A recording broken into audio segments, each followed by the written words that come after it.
Hello, everyone. Welcome to the latest episode of the Bunkered Podcast in association with Callaway Golf. I'm Michael McEwen. Thank you very much for tuning in. We are back. We took a week off last week because, well, I was on holiday. Very good holiday it was too. A little bit of Centre Parks action near Paris, then Euro Disney, followed by Wimbledon. Really, really good 10 days off. And I'm full of the joys of life to be back working. Just brilliant. Love it. Anyway, it's Monday, the 7th of July, as we record, 11:15. 7th of July. That means there are only 64 more Colin Morikawa media meltdowns before Christmas, for those of you who are keeping count. The next one of those, no doubt, happening this week at the Genesis Scottish Open at the Renaissance. Maybe the Open at Royal Portrush next week. Maybe he'll do it at both. Let's find out. Big week coming up, big month coming up. So much happening in golf over the next 6 weeks or so. We've got, as I said, the Scottish Open. We've got the Open. We've got, the Senior Open, the AIG Women's Open, the Women's Scottish Open, the Nexo Championship, the Stacia PGA Seniors Championship. Then it all kind of takes a lull because we've got the FedEx Cup and who cares? And then it builds all the way up to the Ryder Cup. Before you know it, it's going to be October. It's going to be Halloween. And we'll be counting down to Christmas. Thanks for tuning in. See you next week. No, honestly, we do have rather a lot to get through this week. And so I'm going to bring them straight in. The gruesome, twosome, the Anton deck of golf, as somebody on YouTube described them recently, presumably because one's shorter than the other. I won't say anything about their driving issues. I don't know who's got how many points in their license, but, let's just draw the comparisons right there. James Tate, the gear editor of Bunkered, and performance editor Lewis Fraser. Gentlemen, how are we doing? Doing all right, thanks. My driving license is clean for anyone interested. Yeah, mine's good too as well, thanks. Really? Is it? I thought you got done for speeding recently. All right, okay. Oh dear, you got done for speeding? Yeah, I got done for speeding. It was on one of those average speed cameras, and I came onto it off a slip road onto the motorway and just went straight through into basically into a 770, but it clipped me from... You're the first person I've ever heard getting done by an average speed camera. I've never, ever heard of that. Yeah, so they work. The one time they switched them on. I know, the one time they switched them on, yeah. So it was an average speed of 50 and I was doing 58, but I came off the slip road and it must have been the last camera in this average speed check zone and then straight onto the motorway and I got done. 3 points and a fine. Okay. Thanks very much. Happy days. Yeah. Did you have to do that course to get out of the points? Did they give you that as an option? You can do like a speed awareness course or a safety awareness course. I just paid the fine and just moved on. Yeah, quite right too. What is it with you and speed? Well, if it's not in the car, then it's on the driving range. You're not first, you're last. Yes, exactly. As they say. Lewis, swing for the fences. How are you? I'm liking your t-shirt today. Thanks. For those of you watching on YouTube, you can check it out. For those of you listening, what's the deal there? Lots of dogs. Yeah, it's a Guide Dogs t-shirt. Very good. I thought I'd represent. Represent. How much are they paying you for that? We can talk about that offline. Sponsor. If you want to get involved, then we'll all be wearing Guide Dogs t-shirts. Absolutely. Next week, Guide Dogs for the blind. Yeah, absolutely. Yeah, no, it's a good cause. It was classic like Instagram advertising. Oh, they got you. What? I can get that, support a good cause, and thought I'd wear it this week. So good on you. Obviously, big dog person. So big dog £5 a month leaving your account. Yeah, it was a £20 or £25, donation to get a t-shirt, and then good deal all around. Good on you. Happy. Well done. Yeah. How was your holiday? Really good. Yeah. Really, really good. Nice and relaxed. Well, no, it wasn't at all relaxing. It was in Euro Disney. By the way, was it good? What a time to go to France. Oh, 42 really? Degrees last Monday. Celsius. 42 degrees. You must have been playing hide and seek from the sun. Oh, relentlessly. Luckily, at Euro Disney, there's quite a lot of places that are shaded and where you can go and hide. But it was so hot that apparently the top of the Eiffel Tower got closed. No way. Yeah, really? Genuinely. Wow. I was thinking, well, why is that? And I thought, is it because it's, the heat makes it contract to expand?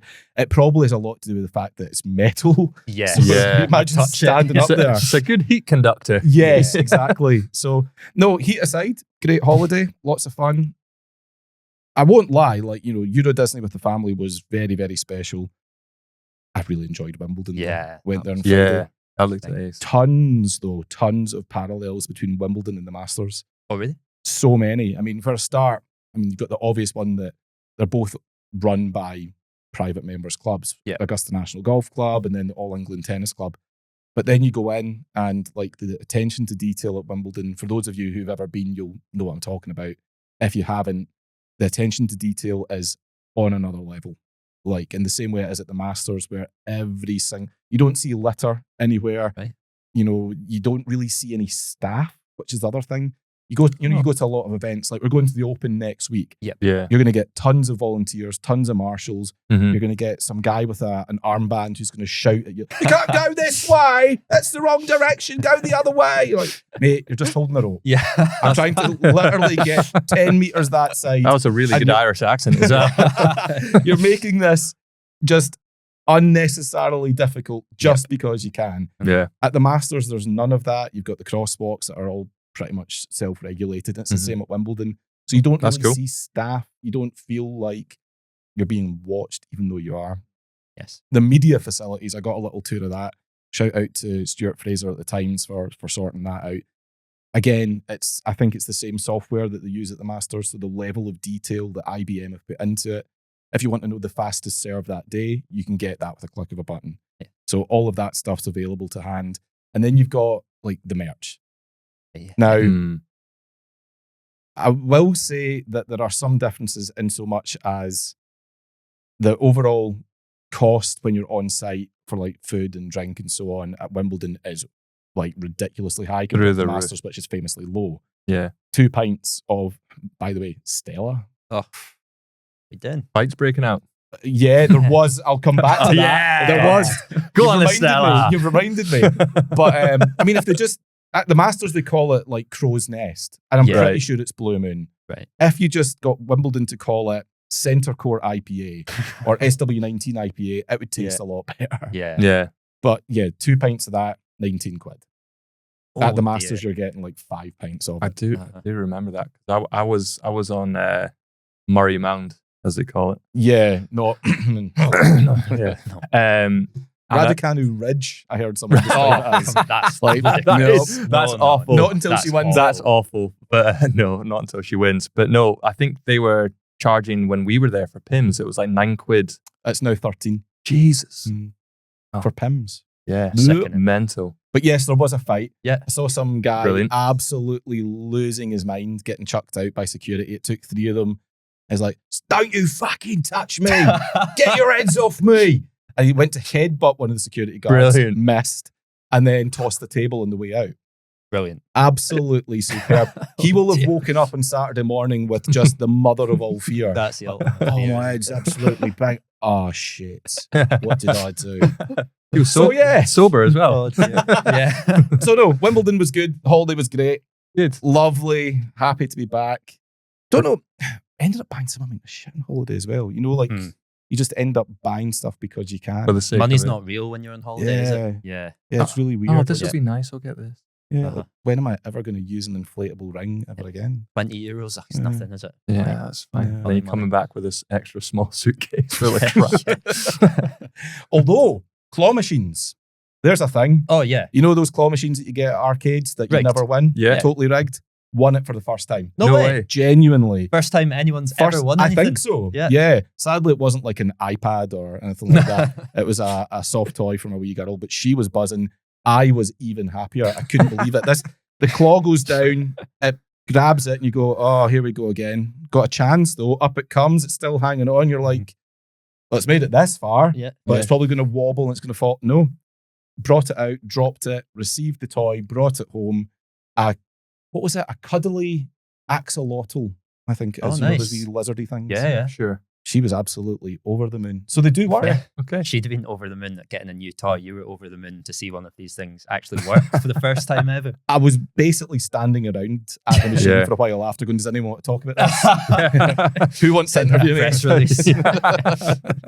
So, yeah, good holiday, but Brilliant. time to get on with Good stuff. some work because, gents, we do have a busy month coming up, We as do. discussed. And we have to kick it off, though, with just the weirdest bit of news. We'll get to the Scottish Open in a second, but something weird has come in this morning that we need to discuss.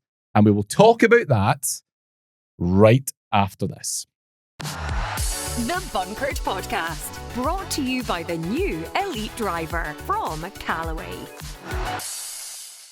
Okay, thank you, Callaway. Always nice to have your support. Looking forward to seeing the Callaway guys next week at the Open. You were down seeing them last week, James, but we can't talk about that because it's under embargo. Is that right? That is correct. I can't say anything at all. But new product coming out. However, if you cast your eyes to the website on the 10th of July, you will see some lovely new gear. I was about to say merch. New product. Yes. New product New coming. So yeah, look out for that. Played Princes as well, didn't you? I did. What a lovely, well, I say a lovely track, but there's 3 nine-hole courses. So you can do different kind of, obviously, loops and stuff like that. But yeah, lovely. Really nice, and we had great weather for it as well. Former Open venue. Mm-hmm. Yeah. So, right, the big question this week, gents. I'm just going to blurt this one out because I can... If you're driving, be very careful. You might crash your car when you hear this. If you're showering... Again, just it's always good to be careful in the shower in general sense, but just put the latest on. Be very careful how you respond to this question because it will trigger you. Gentlemen, the big question this week is golf dying? The reason I asked, got this email this morning. Subject line: golf could die out without Gen Alpha, research finds. Hi there. Golf risks dying out unless it acts fast to win over a new generation, a new report from American Golf warns. When Gen Alpha hooked on trendier sports like football, paddle, and MMA, with Gen Alpha hooked on trendier sports like football, paddle, and MMA, many parents admit they don't even try to get their kids into golf, seeing it as boring, pricey, and out of touch. To change this, American Golf is launching free junior putting lessons nationwide this summer. So it's obviously a bit of a plug for American Golf, this bit of research. But yeah, this study claims to find that over a fifth of kids, 21%, claim they're not interested in golf because the sport is, quote, boring, with a further 1 in 10 claiming there is a lack of relatable role models in golf. Quite a bit to unpack with this one, but this, James, kind of flies in the face of everything that we've been told about golf participation, even during COVID, but certainly post. Golf has never had it so good. There's not been ever really as many people playing golf as there is right now. And now we're told that Gen Alpha is not interested and therefore the future's at risk. First up, what is Gen Alpha? I was going to ask you. Does anyone know? No idea. Right. Google. Haven't got a clue. Whilst you're... Obviously after Gen Z or whatever the heck it is, or... It's the demographic cohort born between 2010 and 2024. So, yeah, they've done well to interview a lot of 1-year-olds and get their responses. James, to that point though, golf has got it so good, so what? Is this something we should legitimately be worried about? No, I think it's a load of crap. I'll be honest. I think over COVID, as you're saying, there was a massive spike in participation in golf. Yes, okay. I mean, it's saying here there was 44% since 2016, and that was not a lot of people under the age of 18. Great. Yeah. But I think, from when I was growing up, at a young age, I think your parents, if you are in a golfing environment or a golf community, you're going to get your kids involved in playing golf. And even if they are wanting to share an interest, you're going to find your closest golf club or golf coach to get lessons and kind of get them introduced to it. There's loads of kids' summer camps about, especially around, Scotland and your golf club. So I don't see how this is actually relevant whatsoever. I think it's obviously a big plug and a push to obviously for American Golf to showcase that they're doing free putting lessons over the summer. But you're not buying into the results? No, absolutely not. I think it's just crap. Lewis, how about you? Well, I'm reading this press release, and I think in the second line, it says over a fifth of kids claim that they're not interested in golf. So if 21% is the number that they're giving me, saying kids aren't interested, does that mean 79% of kids are interested in golf? It's not a majority, never mind an overwhelming majority. Yeah. The overwhelming majority apparently are interested in golf. Yeah, brilliant. If we got a press release saying 79% of kids are really interested in golf, then brilliant. That's the spin, isn't it? That's the spin, yeah. So I don't quite get that. Is golf dying? No. Of course, it isn't. Like, No. even at like, I know it's anecdotal, but you look at Junior Opens, for example, like so many of them are fully booked. Which is totally different to how it was 8 years ago. Yeah, like when I, even when I was playing like Junior Opens, it was the same kind of crowd. It wasn't busy. And then before COVID, things kind of tailed off a bit. Mm-hmm. Not the case now. Like kids get hooked on golf. We all know how addictive it is. And yeah, as James kind of pointed out, families will get children into golf. They'll go to the nearest place. You can spin numbers however you want. Of course you golf's can. Not dying. 1 in 10 claim there's a lack of relatable role models. So by logic, again, presumably 9 in 10 are quite content with the lack of the availability of role models. That role models point is quite an interesting one though, because we are in this somewhat of a post-Tiger Woods era. For us growing up, Tiger Woods was the man. He was, where everything started, and it was the entry point, wasn't he, for golf? Any role models thereafter, you kind of found them when you went looking beyond Tiger. Is there anything in that, though, just the relatability of current players? I mean, Rory's very relatable, as we know, but this, I think, speaks to a bigger concern that some of us have about the game, which is that we've got an awful lot of robo-pros these days. I mentioned Colin Morikawa at the top. Are guys like he and Xander Schauffele, even Jordan Spieth, Justin Thomas, and in the women's game, Nelly Korda, a big name, but we don't really see her doing a huge amount. She's quite, fame shy. Is that a bigger concern going forward, James, that maybe these players who are benefiting so much from opportunities and huge amounts of money, more money than ever, do they have a bit of a responsibility, and certainly more of a responsibility than they're taking on, to raise the profile of the sport? Yeah, like pay it back, essentially. Yeah, I definitely think there's maybe something in that out of that whole press release. I think there's maybe something in that comment. I mean, like you said, like if you look at the guys who we kind of grew up watching, there were some proper like icons. But I think now in this kind of day and age, Scottie Scheffler is the world number one, but he's not Tiger Woods, is he? He doesn't have the same kind of flash or aura, shall we say.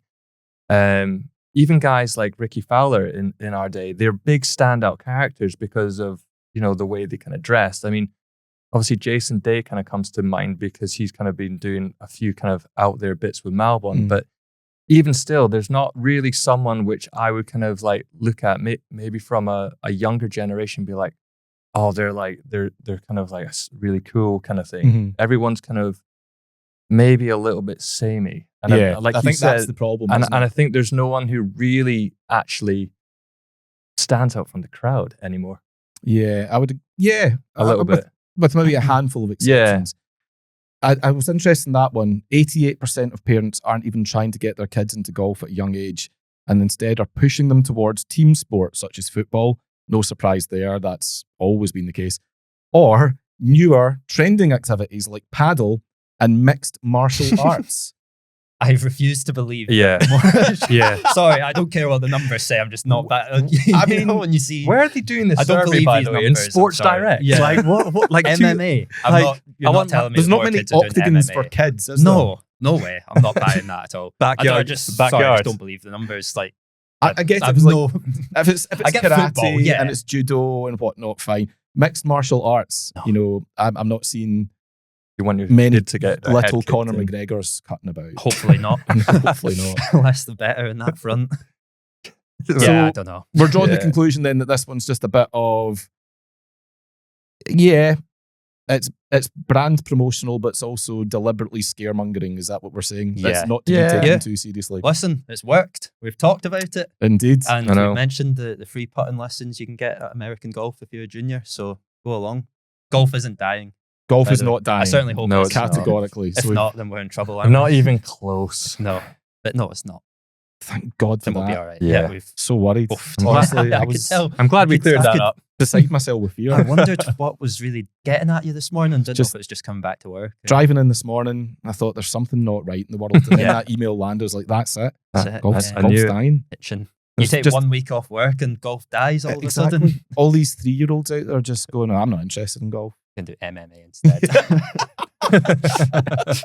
Conor McGregor, he's a great role model. Prefer him to Rory McIlroy. My God. Just sensational. Ah, dear. Let's talk about someone who is a legitimate role model and who definitely deserves our attention, who has certainly got a very bright future in the game, and that is Lottie Woad. Lottie is a name that hopefully plenty of you watching and listening will be familiar with. If you're not, that's probably on us and other media organisations for not paying more attention, although I do think we have paid quite a bit of attention to her. The reason we're talking about her now, well, as an amateur, Lottie has only gone and won on the Ladies European Tour over the weekend. The KPMG Women's Open, I believe it was, in Ireland. The first amateur to win on the LET since 2022. I think this is making a bit of noise over here because, well, one, she's British for a start. She's also the reigning #1 women's amateur in the world.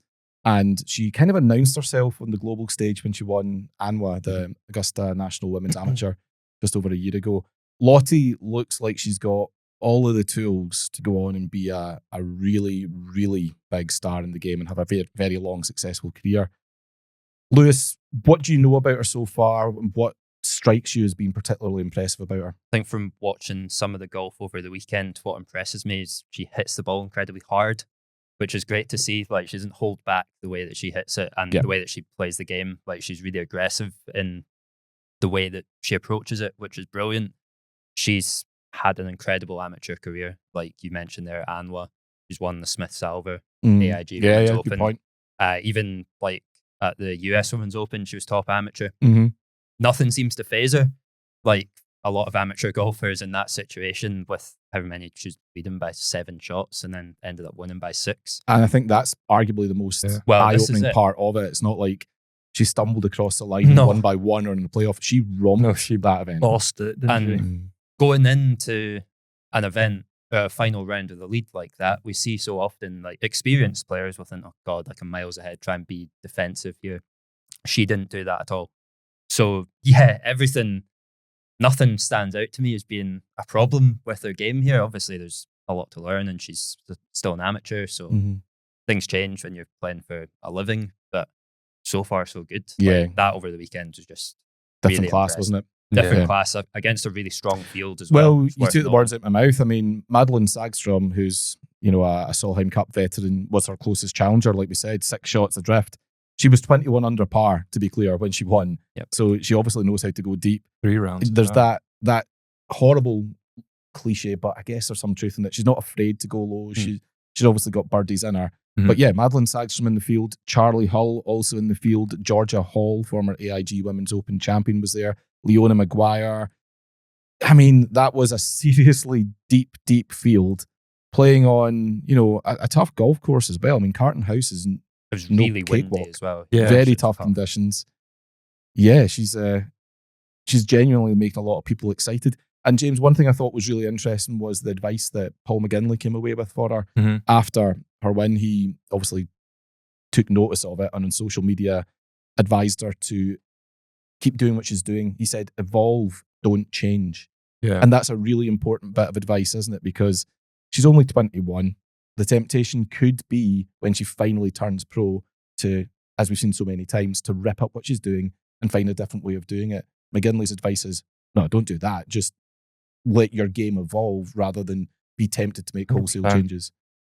Yeah, I think when you get that kind of advice from someone who's a veteran themselves, who's been around the game for a long time, yeah, you need to take that on board and listen, because quite clearly she's done something pretty special. I mean, she's won 5 times for Florida State as well already. #1 amateur in the world, obviously won at Augusta as well. But she's got so much ahead of her. I think you need to take the advice from, you know, guys like that who are watching it day in, day out, who have that experience, and just listen, because like you said, we've seen guys that have turned pro from being amateur and just maybe tried to do things differently, and they've gone backwards. Like, the last thing you want to do is take your foot off the gas, because what she's doing is quite clearly working. But to watch her play in those conditions, because it was windy, and shoot, you know, those low scores and beat a field of players which is, you know, pretty stacked. Yep. Hugely impressive. So I think she's going to be a big, bright talent in the future for sure. Are you surprised she's not turning pro? She did say that she's not tempted yet. She's still trying to get her final 2 points for LPGA membership. Yeah. And then she says she'll see what happens after that. But are you surprised that she's not been tempted to make the plunge? I mean, that patience is impressive, right? Yeah. It's interesting because obviously there's a lot of other factors that are behind that because she's playing college golf. Weirdly, now in the collegiate sports, in the NCAA, like American footballers and basketballers can obviously make money and get paid. But in golf, it's not like that. So she's had to turn away 58 grand and give it to the person who's finished in second place. So there'll be stuff like that that's weighing on her mind. And to be honest, when you're 21 years old, you're like, that's a lot of money. But she's obviously got plans to probably finish college, get her degree, just in case. You never know what happens in sports. There's injuries and all that kind of stuff. But yeah, I think getting those extra 2 points would definitely make her consider to probably turn professional for sure. I would think. Lewis, James mentioned the money there. 58 grand. Yeah, for a 21-year-old, that's a lot of money to turn away. 58,000 euros, I should say. There has been quite a lot of chat, I've noticed, since she won yesterday around having to forfeit that money, more so than I've seen when other amateurs have won tournaments. I think of Shane Lowry when he won the Irish Open all those years ago. No one really discussed the fact that he couldn't take the prize money. It was, oh my God, Shane Lowry, an amateur, has won.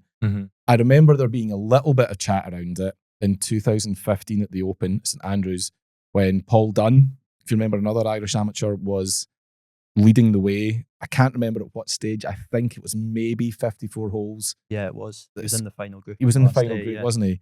I wouldn't say it's a consensus yet, but people are starting to pose the question around, I mean, could something be done around prize money? Could she accept a portion of it? And I think this is something that's only really happened since the name, image, likeness deals were something that amateur athletes could start to accept.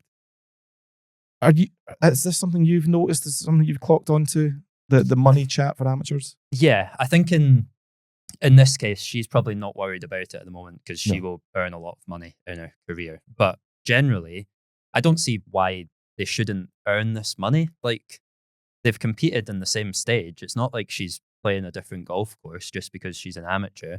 I get why this doesn't happen, but like, they should find a way around this so that amateurs can be paid prize money when they win professional events. So the flip side to that is they're then, by definition, not amateurs. Yeah, I know, I get it, but it doesn't seem fair to me at all. And because she's beaten these professional golfers and won the professional event, I understand why she's an amateur, so technically can't win money, but she's also, you say, getting money from NIL deals, or she could do. I don't know if she does specifically. But others do. Others do, yeah. So why not in an event when you've actually earned the money as well? Well, that's the thing. I think the funny thing for me is always that the prize money goes to the next best placed professional. Yeah. Well, no, that doesn't seem right. You didn't earn that money. Exactly. Yeah. You didn't beat the person. So the person who finishes second should get the money for second and nothing else. But obviously Sagstrom, I can't imagine she's going to make much of a case against not being given that extra cash now.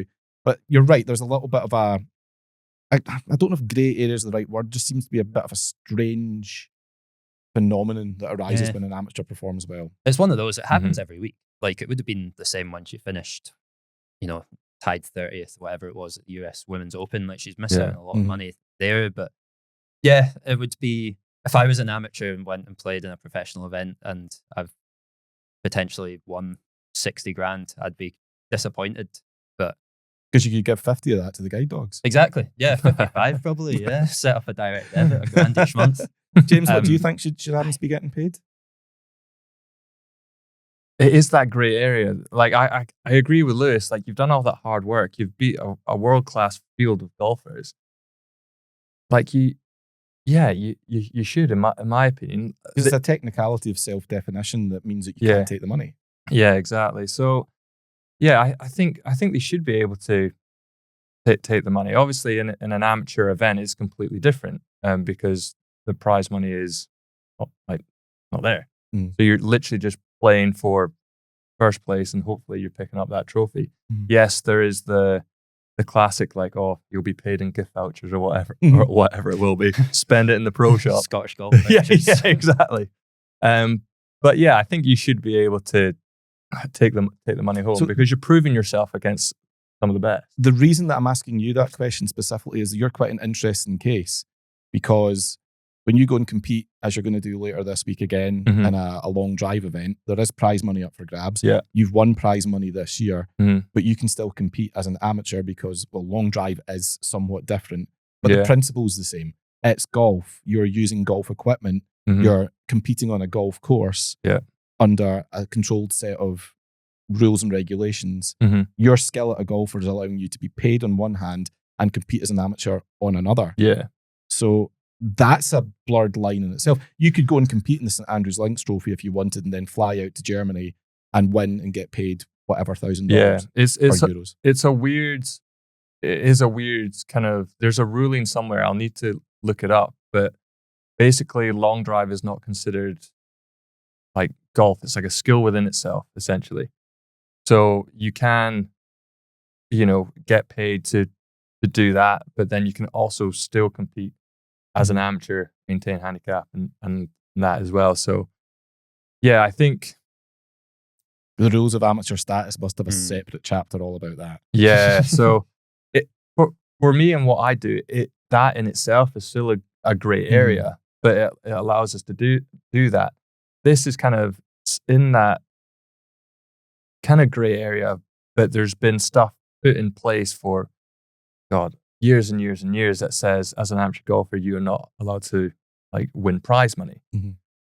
I think if you've been able to prove yourself not in an amateur setting, but in a professional event, then you should be able to take that So money. let me see. So what you're saying is you believe that there should be no prize money in amateur events, for example, the St Andrews Links Trophy or the Brabazon. Yeah. There should be no prize money available there. Mhm. But if you are an amateur playing in a professional event and you do well enough to earn money, you should be allowed to keep that money. Yeah. Yeah. Lewis, I see you're I kind of would- nodding. Yeah, I would love that to be the case. I don't think it will be No. anytime soon, Mhm. but that's the way I Would think that it not should just be, kill yeah. off amateur golf That's the thing. It's at the elite level? And, what does that then look like? no, because you're still going to have people who aren't playing like the Scottish Open that will be playing the St Andrews Links Trophy, and it Mhm. is still truly amateur golf. And then you'll have people like Lottie Woad who are Mhm.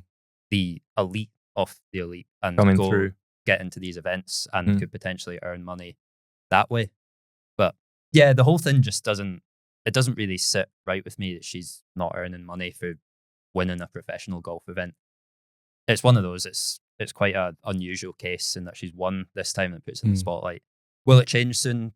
Probably not, but I'd like it to for Yeah. her sake and for other amateurs coming through. I'm sure they would Otherwise, as well. golf will die and Gen Alpha will be like, I'm not Well, doing this that. is the thing. Then Yeah, no, if- I've not checked my email since we Yeah. started. But is that the next I thing? know. Is that the next Just problem? free What Oh, percentage God. of amateur golfers think this could be changed? Oh, jeez. There's a thought. 95%. Yeah, That sort of detail aside, Lottie Mm. Woad, we're right to be excited, aren't we? I think so. Yeah. Yeah. One, I always gauge this by like cut through to sort of members at golf clubs, and I Mm. was when the US Women's Open was on, I was playing a medal at Clydebank, and usually, like, let's be honest, demographic of old guys playing golf, women's golf isn't always the first thing that comes up. Mm. But he was talking about watching like the US Women's Open and saying Mhm. how Lottie Woad is like the next big thing. Yeah, And she I definitely think is. I think he's right. Yeah, he's bang on. Seems to have all the tools. Well, does have all the tools to compete and win at this level.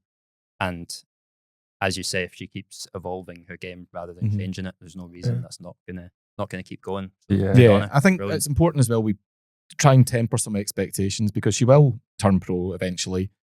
And there will be this expectation that because she's had such a great amateur career that she's going to go on and win majors straight away. 2 words, Rose Zhang. Absolutely ridiculous amateur career. Probably the best amateur career in the last 20 years. Won literally everything. And yeah, she's been successful, in the time that she's been a professional. She hasn't won majors yet, and she's not really been contending over the last period of time. There is this kind of adjustment that takes place after you turn pro. Mhm. Plus form's such a fickle thing; it can come and go. So let's not start putting expectations on Lottie that she's going to win, No. 10 majors in the next 6 years. But yeah, she's legitimately exciting. Yeah. Absolutely. Got an invite into the Evian as well. So. Yeah, I saw that. That's next week, isn't it? So Yeah. major championship again. No, it'll be interesting to see how she she does there and see if she can take that form and continue that. That would be pretty cool. God, well, if she wins that, ooh. Yeah. Anyway, like I'm saying, temper expectations. Come on, what's you're saying? Take the money. She wins that, I tell you. No, take the money. Before we go to the break, it's time for the latest asked and answered. Apologies, I didn't get a chance to share this with everyone on social media because, like I said, I've been off. But so, gentlemen, no answers from social this week. So it's just down to you guys to see if you can crack the enigma, basically. Oh, wow. Decode Okay. the Like enigma. Decode. If the answer is Estonia, what is the question? Lewis. Yeah. My only overriding thing that I can think of with Estonia is that time Scotland turned up to play them and they didn't field a team. Remember that? Yeah. One team in Tallinn. That's all that. right. Now, that must have been 1998, wasn't it? Scotland, yeah, Estonia. 1996 Right. it was.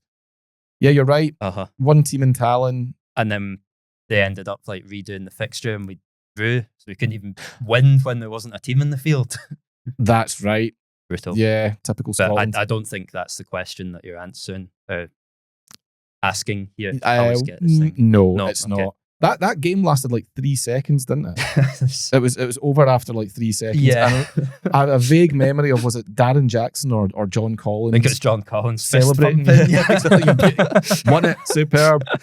No, well, yeah, it's a good guess, Thanks. but no. And it's No. funny, I think that's going to be when you hear the name Estonia as a Yeah, Scot, It's the your overriding. mind just goes straight back to that, doesn't it? Uh-huh. So, good guess, but Thanks. wrong. They've actually just... Oh, yeah, sorry. I was looking at the team that the Estonians... That was for the rearranged game. He didn't play. James, any suggestions? The only thing that comes to mind when I think of Estonia was when I lost the keys from a rental car, but that's it. Eh? Yeah. Estonia, I've got nothing for it, but last time I was in Estonia, I lost the keys from my rental car. You've been to Estonia? Yeah, I went to Tallinn. What's it like? It's actually, I actually really enjoyed it. It's still got a bit of a, it seems like there's still maybe lingerings of, there used to be a kind of curfew vibe in the evening. But It's 8 o'clock while you're still out. and it's 8 o'clock. Why is there nobody walking around the streets? Just me. But no, yeah, it was good fun. It's got quite a good food scene in the centre, and good kind of bar scene as well. So yeah, it's actually quite a fun place to go. I actually enjoyed it. Yeah. Not so much when you're losing your keys. when you're going from bar to bar trying to, find your keys, it's not the best. But yeah. No.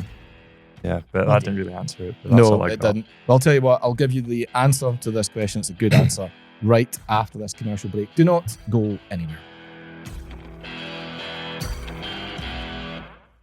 Ready to tee off in one of Europe's finest golf destinations? Discover the beauty of Lisbon with Glencore Golf Holidays. Enjoy sunny weather, stunning coastal views and world-class golf courses, all hand-picked by our experienced team. Plus, we've just received the FIFO 10 Years of Proven Trusted Service Award in 2025. Visit glencoregolf.com or call 01904 406 550 to book your dream golf holiday today. We're members of Protected Trust Services to ensure complete consumer protection and full compliance with package travel regulations. Welcome back. Part 2 of this week's Bunkered podcast in association with Callaway. Michael, James and Lewis all with you. Before the break, asked and answered. If the answer is Estonia, then what is the question? The question is this: what is the home country of Richard Tedder, the 20-year-old amateur who holed out for eagle in a playoff to get through Open final qualifying last week? Pretty long-winded question. Yeah. It's like one of those ones that an American journal is going to ask next week at the Yeah. Open. The Marakawa. I'm just curious. I would like to get a 2-part question. For a start, just curious. Of course you are. That's why you're asking a question. You don't need to preface a question by saying, I'm curious. Well, of course you Yeah. are. That's the whole point of an inquisition. Ask the fucking question. Correct. So yes, Estonia is the home country of Richard You're Tedder. right to get that off your chest. Woo! Feel Yeah. better. Good. You may have seen this on social media last week, but what a way to qualify for your first major championship, the Open at that. The bold Richard was off the green, in the rough, and needed to hole out to punch his ticket for Portrush, and he only went and did it. Yeah. Brilliant. Stunning scenes. Great Mental. celebration with the caddy as well, lifting him up, almost dropping him over his shoulder, which Can you would have imagine been... he did that? Injured. Broken Done. leg, sorry. But hopefully he's fine. So I'm sure his ribs are okay, Lewis. Don't worry about him. Yeah, no. But yeah, Richard's going to be the first Estonian to play in the Open. Mhm. Which That's is amazing. Is it? Is it that much of a shock? I suppose it is. I guess, well, yeah, I kind of guess it is because you don't really see a huge amount of Estonian golfers kind of on That means the it's tour, not, do you? not a shock. Yeah, I can't think of any other Estonian golfers. I was Yeah. looking to trying to see. What's the most obscure country that has had a player play in the Open? There must be some. In fact, I'll tell you Yeah. what, we'll throw that open to Yeah, you. yeah. That's the a listeners. great question. Get into our DMs. Let us know the most obscure nationality represented in the, what we're on now, 160 plus years of the Open Championship. Let us know.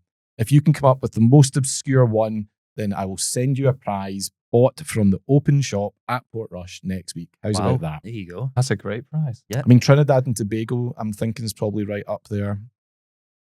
Although Stephen Ames, who was born there, represented Canada. Always go to Trinidad for him. So, yeah, let us Like know. The most Paraguay or something like that. Yeah. So it has to be like the flag they played under. Yes, the flag they played not under. Any, like Justin So- Rose caveats here. Yeah, I'm not having any Rory Sabatini action. Oh, or, God, of Slovakia. course, I'm quite honest. I'm surprised that Richard Tedder isn't the second Estonian Yeah. after Rory Sabatini, who no doubt has represented every other country. Oh, amazing. So yeah, like give me a Belize or a Nepal or something like that. Monaco. Monaco, yeah. Ah, yeah. The Vatican. Wow. Vatican yeah. Pope City. Leo's going to get a sponsor's invite. Off to Port Rush. Sponsors exemption. Unbelievable short game. Yeah. Pope Leo the 14th, an Mhm. unlikely sponsor's invite if ever there was one. So yeah, get into our DMs, let us know. Before we move on, because I want to talk about Scottish Open in a second, I want to draw your attention to something that these guys and producer Deck sitting quietly in the corner did last week. Wilson Wednesday. Hopefully you saw this. It was a big, as they call it in the industry, an activation to draw attention to Wilson's phenomenal range of irons. The guys did a hole-in-one challenge last week. James, you did. attempted to get hole-in-one I did. on a simulator 4 hours. for 4 hours. And I Yeah. won't spoil the ending. Just go and watch the recap of that on YouTube. 500 Because shots. it's 500 balls you hit. 500 balls. How are your hands? I split my finger. Let me see. Ooh. Oh. But Well, it's that's kind- disgusting. It's kind of dried up now, so it's fine. I had to run to reception and golf at Glasgow, which is where we did it, and be like, strange request, but have you got a first aid kit? The guy was He was chucked meaning a for box of himself. His plastic. ribs were Yeah, hurting. his ribs were- Yeah, I know. Yeah, we were falling apart. So, yeah. Guy hands you a Got him. defibrillator. But no, I got the was- big man patched up. I tuned into a little bit of it when I was waiting in Charles de Gaulle, or Charles de Hell, to be more accurate, airport in Paris. And yeah, it looked a lot of fun. So Yeah. go and check it out on our YouTube channel, youtube.com/bunkered, and you can recap some of the action, see if James was able to make a hole-in-one or not. Should also add, our latest edition is on sale now with Charlie Hull on the cover. You've heard us mention it a few times now. The Open is taking place at Port Rush next week. With that edition, you also get a full Open preview, separate supplement, 50-odd pages. We've got interviews in there, exclusives with Tommy Fleetwood, Zach Johnson, Graham McDowell gives us the hole-by-hole on Port Rush. Spoiler alert, it's incredible. Yeah, it's And really cool. Patrick Harrington is in there talking about ice cream. Really. Mhm. So go and check it out. It's on sale now from all good news agents. bunkered.co.uk/sub offer if you want to subscribe. Alternatively, if you have an Apple News subscription, you can read us there as well.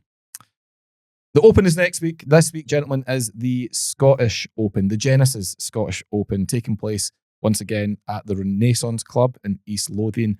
Unbelievable field. Like, Incredible. what the hell? Yep. Rory, Scotty, Ludwig, Colin. I mean, Xander Schauffele, I think, is playing, isn't he? Yeah, he is. Just- Yeah. And obviously Bob McIntyre, defending champion.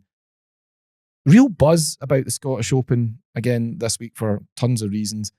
A buzz that I can't really remember the tournament having since it left Loch Lomond. What's that, 15 years ago? It feels like it's rediscovered its identity. Yep. Yeah. Part of that, I think, is maybe down to the sixth hole. Lewis, keep me right Yeah. here. This is something that came out last week when I was on my hauls, but am I right in saying that par 3 6th at the Renaissance? Yep. That's now going to be what they like to call a stadium hole. Stadium hole. Give me the deets. Yeah. Well, the tour released this and they described it as being fully enclosed. At first, I thought they were putting like a roof over it or something. Can confirm. Like centre court at Wimbledon. I don't believe that's the case, thankfully. That would be too much. A little dry spell in East Lothian. I know it's got its own microclimate, but fuck me. Open the roof. Have to keep the ball flight a bit lower so you don't hit the railings up the top. Can confirm, I don't think that's There is happening. no roof. No, there's no roof. Yet. But the fully enclosing, like the short par 3 to have stands all the way around it. Like Scottsdale. That's the 16th. idea. Yeah, trying to make it like this, which I think is something different. I'm really interested to see. Is it different?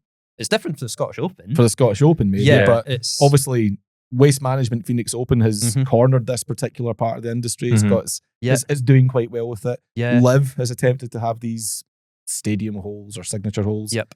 So obviously, the brains at the DP World Tour or Genesis or Scottish Open or PGA Tour, obviously because it's co-sanctioned, have thought, yeah, we could do this. Better that. Yeah, I think you mentioned the PGA Tour there. That's probably my hunch would be that's the sort of driving force behind this innovation.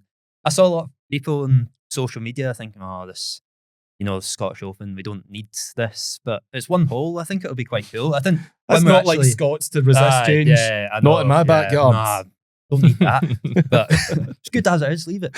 And I get that to an extent, it's true. Right? So true. So true. It's the Scottish way. It's totally the Scottish way. I just leave Here, it. you're Fine. changing it. Dave, don't even need grandstands, man. It's the point. I think it'll be good fun. I think I'm looking forward to going and seeing what it's like. Yeah. But when you go to postage stamp at Troon, there's a massive grandstand behind the tee. It'll be like that. I think this will be except all the way around the hole. Yeah, all the way that's around the plan. hole. Yeah. So people who've been to the Six, which is a great place to go and watch, by the way, will have been in the grandstand that sort of goes around behind the green, but that's going to be extended all the way sort of past the media centre up towards the clubhouse, I believe. So going tomorrow, so I'll keep an eye out. Yeah, it'll be quite interesting photos. because I played in the Pro-Am last year, and it kind of they were kind of already doing it, but you could see the potential of what it could. Or I knocked that mic out there. You could see the potential. You could see the potential of like how big it could be. So it'll be really interesting to see what they've done to kind of add to it, because it's a good little par 3. It's a good par 3, yeah.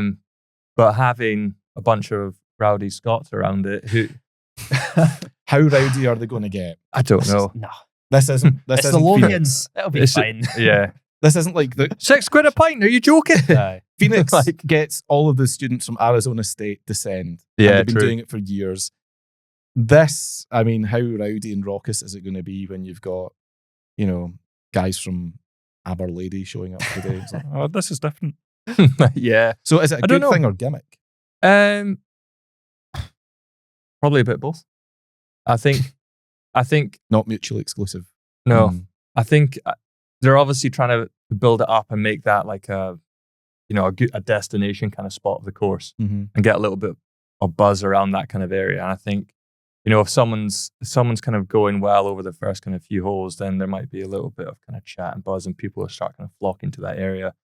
And when guys are in contention kind of going down, like on the final day, like hopefully it will be nice and loud, but I guess we'll kind of, Lush, you'll be able to tell us what it's like when you go check it out. But I think it will be good.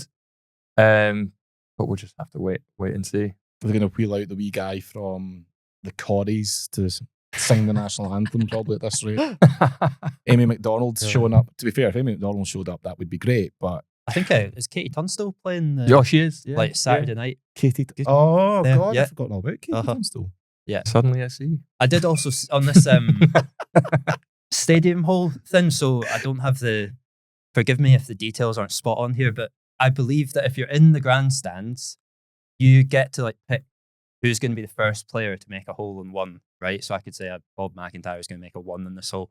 Yeah. If he does it and you're correct, then you get an all expenses paid trip through Genesis to go to like the Korea Championship. I'd rather Yeah. just have a car. Well, this Just is give me it. the Genesis. Yeah, That's- Because that's if not an Bob option, makes a hole in apparently. one, he's getting a car. That's Yeah. I'm getting to go to Korea. South Korea. Yeah, I'm watch off the to golf. Seoul. I suppose it's not bad. But That's all right. I mean, Depends you're not what the paying field's anything to tend. Forget it then. I don't know why I mentioned it. They Thought did. you'd think it was quite cool, but you don't want it. Nah. It's fine. They did. Give me the money. They All did right, something similar last year. Do you not remember? They were getting a couple people from the crowd sitting in the chairs, and if someone made a hole in one, then they would get like an all expenses paid trip or a Genesis car or something like that. I'm sure they were doing something like that last year. They're trying. Yeah. But We'll yeah, give they're them trying that. something They're different. trying. Obviously. Why not? I'll be interested to see how it looks.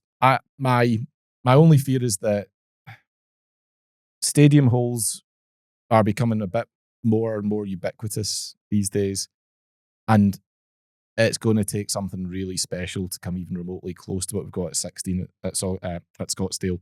So it's always going to look a bit naff by comparison, and it's going to look a little bit. I know what they're trying, but it could have been so much better. So We'll see. yes, we will. But the field, like I mentioned, Yeah. absolutely unreal. Second strongest field on any tour so far this year in terms of strength of field. That weird metric or divisor that Mental. nobody really understands.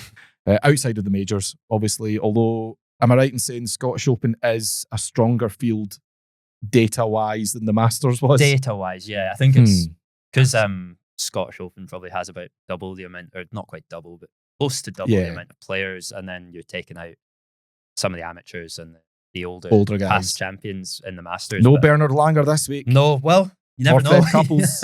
No, not that I'm aware of, anyway. It's funny though. I mean, when you consider how strong that field is, what is it that makes it so appealing to the best players in the world? Why are they all now coming over to play the Scottish Open? I think there's a few things, but the main aspect for me is the links golf side of it. Guys play, like there's a chartered flight from the John Deere Classic coming to Edinburgh probably right now as we're speaking. Mr. Servadi, the owner of the Renaissance, Yeah. fueling the jet. Yes, is he? quite possibly, yeah. Yeah, I suspect so. So having that chance to play on that course before you go and play the Open is massive for these guys. But it's just something different for players. Like you watch John Deere Classic, like it's all well and good, but the course has become sort of monotonous at times in the PGA Tour, and it's very, very similar, and you forget kind of what hole you're on. For Americans coming over, I get the impression they actually really enjoy playing the Scottish Open. Like the Renaissance is so different to what they're used to. I know it's maybe not a typical Scottish links, but that aspect, and then for a lot of players, it's a chance to get into the Open because there's spots on offer, and for the ones who are, it's a chance to really fine tune their game before that week. But yeah, it's a brilliant week. I'm buzzing for it to get underway. Yeah. Excellent. James, what about Bob McIntyre? Obviously attempting to successfully defend the title he won last year. Come on, Bob. Bob's got a good record around the Renaissance, though, not just the win, but came extremely close to winning 2 years ago when Rory had to produce something pretty special down the last to pip him. Bob's been playing a bit of links golf over the last few days, maybe even over the last week. Saw him on his social media channels at Macrahanish Dunes. Obviously, trying to fine-tune his links skills after spending most of the year out in the States so far. I mean, is it too much to think that he can defend his title? No, I don't think it's too much at all. I think he's obviously come back home and he's just like, right, I'm just going to submerge myself in links golf, just playing wins. Because let's be honest, when you go to Ireland, guaranteed wind. And I think, but I think obviously going into the Scottish, can he defend? Absolutely. He's been playing so well all year. Like it's been seriously impressive. But I think the fact that he's taken the time to come home, go play some links golf, and just kind of fine tune stuff. And even watching the stuff on his Instagram, the 9 holes that he posted, I think it was like 1 under or something in the end, or sorry, 2 under in the end, 3 birdies, 1 bogey. Like he looked solid and he looked like he wasn't even trying. Like it looked effortless, and I was just like, all right, cool.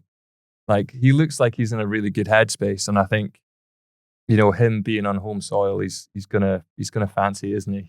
He'll want that badly as well. So it'll be good to see if he does it. But I'm hoping for a good week for him. Good memories as well, obviously, 12 months ago. Incredible scenes. It'd be brilliant to see him do it again. But really, really busy, strong field. I mean, Rory's in there as well. Won it just 2 years ago. Played well again last year. Lewis, what's your never mind your hopes, what's your expectations for Rory at the Renaissance this week? Because let's face it, next week's a bigger week for, no disrespect to Scottish, but or anyone involved in Scottish Open, but next week's the bigger week for Rory, obviously on home soil at Portrush. Yeah. Is this all about trying to find some good vibes? Yeah, frankly, it is. You might not say that, and you'll say that he's trying to win the event. I don't doubt that he is, but I'm not even at the back of the mind. At the front of his mind will be Portrush, and that's completely understandable. Expectations, he'll make the cut and get 4 rounds of links golf under his belt. If he gets in contention, great, but he's not going to lose sleep over it if he's not. Nah. I wouldn't think. It's probably that way for a lot of players. It's not just Rory, but I'm expecting him to go there, probably, make the cut comfortably, be near contention, and have more than half an eye on next week, which is completely understandable. Those are the events that mean the most to him now. So, it'll be good to see him and see what he has to say, see how he gets on this week, see where his game is kind of at. 'Cause there's still quite a few questions around that, isn't there? Yeah, there is. I mean, obviously, his most recent appearance was Travellers Championship, closing in on a month ago now, the week after the US Open, where he rallied well to make the cut at the US Open, ended up finishing the tie for 19th. Travellers, he was better. He finished in the tie for 6th. So it feels like the game that was maybe, he was fighting some parts of his game post-Masters, which is understandable. Feels like he's rediscovering that just in the nick of time. So, yeah. Be interested to see what driver he has in the bag. Very interested to see what driver he has in the bag. Because that has been... Yeah, that's been the issue. The issue and the story for the last few months, hasn't it? Yeah. So, look, I was going to talk a little bit about Ryder Cup. I'm actually going to save that for another episode because we have another episode of the Bunkered podcast coming up for you very soon. So I don't want to give you too much all in the one go. Our Open preview, we'll go into Rory in a bit more detail as well as everything else regards Portrush. That will be out at the end of this week. You should expect that to be landing on Friday. So keep your eyes and ears peeled for that. And then next week, when we're in Portrush, obviously it'll be the return of the Open Commute, again in association with Callaway. Daily, bite-sized podcasts designed to be listened to in the car, on your way to or from work each day. We'll be giving you the lowdown on what's happening, all the stuff that you maybe don't see direct from the 153rd Open Championship. I think so. 150 something Open. We'll be more specific next week. But yeah, those podcasts will be dropping all next week. So I don't want to give you too much too soon. We'll save the Ryder Cup chat for maybe post-Open, but there are some compelling storylines emerging there. Instead, I'm going to move us straight on to Podder of Merit, keeping on the Scottish Open theme, gentlemen. It is the start of a new season of Podder of Merit after your thoroughly deserved and somewhat convincing win in season 1. Lewis, well done. Say so. Thank you. That's so, all right. Pick order. Everyone is all up for grabs. All players are back in play. And the pick order, we'll go with the standings from the season just ended. Lewis, you're picking first. Excellent. Then you, James, and then it's yours truly.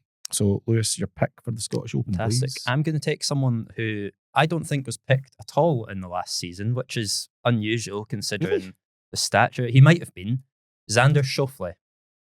Oh, no, I picked him. Did you? Okay, Yeah. right. Just gave me bugger all. Right, that's why I forgot then. Probably a miscut. Xander, the last year I went on numbers a lot. He's just due a win. That's an eyeball test here. Xander is due to win at some point. He's coming back from injury. Former Scottish Open champion as well. This is it? it. Yeah, he's won round the course before. He's been sneakily good since sort of the Masters, really.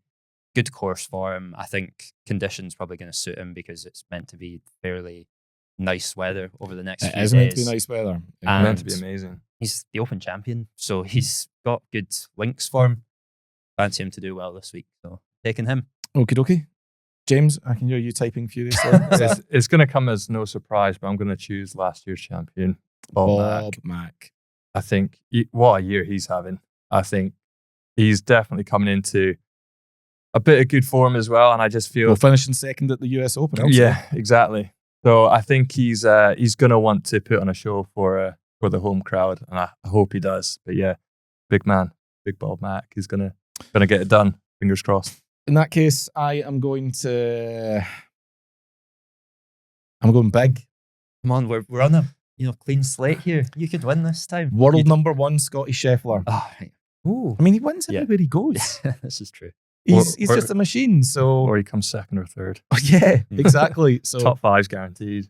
this is it. There's only one more major this year. There is logic to this. There's only one more major championship. Yeah. In this next 9 or 10 months. So I probably wouldn't have chosen Scotty at Portrush. So where else am I going to choose him? I may as well stack the game, go in hard, get the 3 points on the board early doors, and force you guys to chase. Fair enough. Yeah, I don't hate that. Scottish chef. I mean, I can't argue with that. I like pick, your can you? logic. Yeah. But Good. most of your Let's picks see. have missed the cut. So what are the chances? I'd be shocked if Chef See, this is the thing, right? What are the Let's, chances he does that? let's just find this out. When was the last time that Scotty Scheffler missed a cut? 2022, was it not?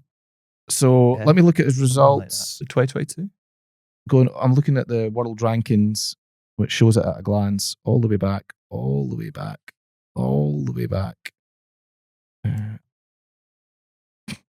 So I've gone as far back as Next the page. 2023 Genesis Scottish Open. That's the 2-year period, obviously, the points count for. Right. And he hasn't missed a cut in that time. Okay. So He's due one. he's jinxed. His Scottish Open record, for those of you who are particularly interested, let me see. Oh, why is it doing that? Come on, computer, don't be a dick. Well, Yeah, he played in 2023 and finished in the tie for 3rd. Yep. Okay. What's it you've got? What are you going to... No, I was just saying his last cut he missed was on the 2022. August old 14th. news. So yeah, 3 years ago, I have jinxed him. Scotty Scheffler's going to have a nice weekend cutting around Kilspindy, doing nothing else. No, he's going to win. He's my guy. Come on, Scotty, don't let me down now. Fair So enough. yeah, Good luck. to Playing Archerfield at the weekend. Yeah. to reiterate, Lewis, Xander, Hmm. James, Bob, and I'm going with Scotty Scheffler. Brand new season of Podder of Merit is underway. Let's see how we get on. Right. Bear lies to finish up. And James, it's your turn this week. Are you ready? Oh, born ready. Go on. Who When did I- you almost kill this time? Funny you say that. When I was 17, I played with Aaron Stewart, Payne Stewart's son, I know that's true. You've told me that before. but I beat him in a match play, not once, but twice. You beat Payne Stewart's son. So my first thought is, that's no big deal. If you beat Payne Stewart twice Yeah. at match play, fine. But just because, and we've seen this how many times, just because someone is the offspring of somebody who's a successful golfer, Yep. doesn't necessarily mean that they're going to be a particularly great golfer themselves. So how good is Stewart Jr.? He went to SMU on a D1 scholarship. SMU, what's that? South Methodist? In Texas somewhere. Right, okay. D1's like the highest, isn't it? Yeah, he was a really good player. He was very, very good. What his handicap is, no idea at the time, but they all just went off of scratch scoring and what you were scoring into. But he would have been plus figures easily. 'Cause he When was did you pretty play good. him? It would have been 2007. What was the tournament? It wasn't a tournament. What? It was the same exchange that I went on. This Bloody exchange, by the Honestly, way. sick of hearing about it. So I went on an exchange once and we played basically Pine Valley and Cypress Point and and then National. yeah, These so famous people, Tiger Woods was there. yeah, he was. He was Almost he was killed there. Paul Wasn't Creamer. there, yeah. Tiger was carrying my bag. No, Uh-huh. I was at Isleworth, and That's then why his back's fucked. it's like so many shots into the woods. No, it was at Conditions were really, really tough. I was at Isleworth, and then obviously at the return trip, it was in St Andrews on the Jubilee. Jubilee. That's the name of the course. Yeah. Yeah, I know, but I wasn't sure if it was the New Year Jubilee. I had to think about that one. But yeah, So what were the scores? so that's going back. In Isleworth, I won on the last hole. He like 4-putted or something like that Yeah, it was brutal to watch. Great for me. And then back in St Andrews, I think it was 2-1 or 3-2, something like that. Okay. Going back a bit though. What was he like? Yeah. Oh, super nice guy, very funny. Yeah. Yeah, quite a character. Did he have +4s on like his dad? No, he did not. That would have been quite cool. Yeah. Was he doing like celebrations, like the The famous Pinehurst famous post? one? Yeah. Any of that? Clearly not, because you were beating him, so you wouldn't have been doing that. No, there wasn't too many fist bumps, put it that way. No. Maybe from my side. Right. I- I mean, it's It feels like entirely you've- believable. But Yeah. It's one of those that's going to be like he beat him 3 times or something. No, I think or- James is just bringing this up so he can boast about having been Yeah. a major champion's son. He's Probably. just trying to segue Yeah. this into the conversation. Uh-huh. He's been thinking ever since he joined this pod a few months back. He's like, "I'm going to bring up the time that I beat Payne Stewart's son twice." More Like, name "Oh, drop. yeah, I got it. Bare lies. So yeah, I think this is 100% true. I have not even the slightest shred of doubt in my mind. Yeah, likewise. you sure? I'm going to go with true as well. I think it's, all the details seem to add up. The sort of 2007, that seems about right, doesn't it? Is true. Yeah, knew it. You're just wanting to boast. So It is true. Yeah. keep going then. What else do we know? No, it was just that same trip where it was him, and the only other kind of notable professional golfer's son was John O'Meara, Mark O'Meara's son, Oh, on the trip as well. We played Kings Barnes as well, but it wasn't a match. It was just a bounce match. But he shot a 62 off the back tee. What O'Meara's son did? Wow. Off the backs at Kings Barnes, Yeah. 62. Yeah. It was the most ridiculous thing I've ever seen in my life. Must have been flat cam. It wasn't cam. There was a bit of breeze, but it wasn't like a hard wind to navigate, put it that way. But he just hold it. Like he was holding 25-foot putts for fun. It was one of those days. He couldn't miss a putt. Bloody But if you played 10 under. Yeah, Yeah, but if you that's play decent. if you play Kings Barnes before, the greens are actually fairly easy to read. It's not like you go down on. I've always found that. Don't Yeah, know no, if you know this, too easy, if anything. yeah, 100%. Played it a couple of times, won't be back, not a challenge. Anytime I hit the green, I just go, that's a gimme. Yeah. Yeah. Uh-huh. Yeah. But- Maybe that's what this guy was doing as well. inside 20 feet, have Yeah, it. pick it up, mate. But no, it's like there's no kind of subtle breaks like when you go down on the old course and stuff like that. Which is why the pros probably go quite low. On Why Kings Michael Barnes, Phelps sold that putt all those years ago? Yeah, of course. It actually just funnels to the hole. don't know if Yeah. you're familiar. Uh-huh. And then you like sprinted across the green. Ruined that. Michael. Ruined that. Michael. No, but yeah, it was pretty impressive to watch. Put it that way. I'll bet. Yeah, Yeah. there you go. Aaron Stewart. Yeah. Loved his dad. Kane was just Yeah, genuinely one of the biggest tragedies, I think, in sport. yeah. You know, just horrible what happened to him. Yeah, I used to love watching him play. It's funny when I think back, like, obviously at that point, 1999, you're familiar with Tiger, quite familiar with Phil Mickelson. But outside that, the next big American was Payne Stewart. Yeah. You know, just not just because of the way he looked and the way he dressed, the fact he was extroverted, Mhm. just seemed like a really good guy with it. A proper, natural entertainer. Talking about role models at Yeah. the start of the show. Mm, Like that's yeah. someone who you look to and think you are not cut from the same cloth as anyone else and Yeah. you don't do things by the book. Like obviously kind of before my time, but just looks like the way he played, like was caution to the wind all the time, the way he dressed, so cool. Mm. And yeah, iconic celebrations. Stand out. Better than me. Yeah, proper standout. I mean, there was Person, another side to him as well. There was edge. You know, Yeah. like certainly the Ryder Yeah. Cup, there was... Yeah, Like of a- course. I can't say for sure, but I don't think he and Seve were probably bosom buddies for a while. But you know, there was a side to Payne Stewart that was a real competitor and whatnot. But yeah, he wasn't all just chirpy, happy-go-lucky. But that's you need that. You need that competitive edge. I remember speaking to I think it was Jim Furyk.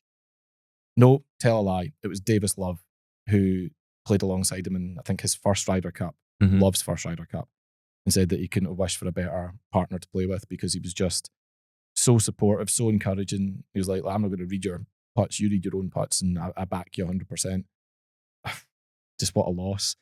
I cannot Yeah. honestly help but think, you know, what would he have gone on to do? Another major win, maybe, but what a Ryder Cup captain he would have been. Mhm. I remember watching changed shirt. I think it must have only been like a couple weeks before obviously that horrific accident, but he was at the Dunhill. And I think at the time it was still it might have still been the team event. The Dunhill Cup, yeah. Yeah. And I remember he was there and it was absolutely chucking down with rain, but he's there in his +4s and his little hat and stuff. And like he was really entertaining to watch even then. But it was obviously then meeting Aaron, and we're kind of going around. We were at Sawgrass and stuff, and you're looking at Aaron, like looking at photos of his dad and stuff like that. Did you talk to him about his dad? I think we were kind of at that age where, like, now I probably would, but like when you're kind of 17 years old, it's like probably not something you want to bring up. But you're just kind of like thinking like this must be really difficult, just like looking at your dad who's achieved so much and probably could have gone on and done so much as well, and it's just like this must be really hard because everyone talks so highly of him. You're just getting to kind of know your dad through everyone else and kind of actually what he was like. I was like, it must be really tough. But listen, if he's anything like his dad was, there's one thing that Aaron is. He's like got a great personality, massively driven, and just like all around good guy as well. So it was so much fun to meet him and obviously his family as well out there. So a pretty cool experience. Yeah, good on you. And you won twice. And I won twice. Sorry about Get that. that in there. Yeah, always helps. Right, gents, we're going to knock it on the head there for this week, if that's all right, because there is, like I say, quite a lot to be done, lots happening. So yeah, thank you very much, everyone, for listening. Much appreciated. There will be our full Open preview. It's going to be big, coming later this week. And then, of course, next week, the Open commutes every single day from Tuesday morning onwards from Royal Portrush. We'll also be putting out our daily Open email newsletter bulletin thing. Excuse me. That was I coughed. Managed to swallow a cough. You got it? Yeah. You got it? Yeah. He would have broken a rib, dude. Yeah. So next week we'll have our daily email newsletter, the Open bulletin, every single morning in time for breakfast. If you aren't already registered, then go to the Bunkered website and sign up for free to that.